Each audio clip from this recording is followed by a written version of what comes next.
తిరుమలకు వచ్చే భక్తుల కోసం తిరుమల తిరుపతి దేవస్థానం టీటీడీ బోర్డు కొత్త నిర్ణయం తీసుకుంది. ఇటీవల తిరుమలకు నడక మార్గంలో వెళ్లే భక్తులపై వన్యప్రాణుల దాడుల ఘటనలు జరుగుతున్న నేపథ్యంలో పలు రక్షణ చర్యలు తీసుకోవాలని టీటీడీ నిర్ణయించింది. ఇందులో భాగంగా నడక మార్గంలో వెళ్లే ప్రతి భక్తుడికి ఆత్మరక్షణ కోసం కర్రలు ఇవ్వాలని నిర్ణయించింది. దీంతో పాటు భక్తులు నడక మార్గంలో వెళ్లేందుకు సమయాన్ని నిర్ణయించింది. 12 ఏళ్లలోపు పిల్లలతో కలిసి నడక మార్గంలో వెళ్లే భక్తులను ఉదయం 5 గంటల నుంచి మధ్యాహ్నం 2 గంటల మధ్యనే అనుమతించనున్నారు.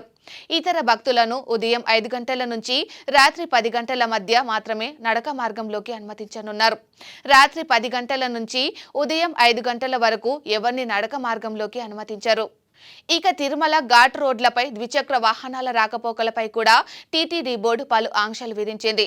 ఉదయం 6 గంటల నుంచి సాయంత్రం 6 గంటల వరకే ఘాట్ రోడ్లపైకి ద్విచక్ర వాహనాలను అనుమతించనున్నారు.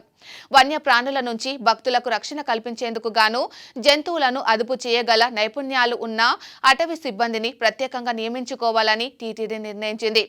నడక మార్గంలో వెళ్లే భక్తులను విడివిడిగా కాకుండా బృందాలుగా అనుమతించనుంది. భక్తుల బృందంతో పాటు తిరుమలలో వన్యప్రాణుల సంచారంపై అవగాహన ఉన్న ఒక సెక్యూరిటీ గార్డ్ ఉండేలా ఏర్పాట్లు చేయాలని టీటీడీ నిర్ణయం తీసుకుంది. నడక మార్గంలో జంతువులకు ఆహారం అందించడాన్ని కూడా నిషేధించింది. వన్యప్రాణుల కోసం నడక మార్గంలో ఉన్న దుకాణాలు ఆహారం విక్రయిస్తే చర్యలు తీసుకోనున్నారు. నడక మార్గంలో ఎక్కడ ఆహారాన్ని పడేయవద్దని భక్తులకు టీటీడీ సూచించింది.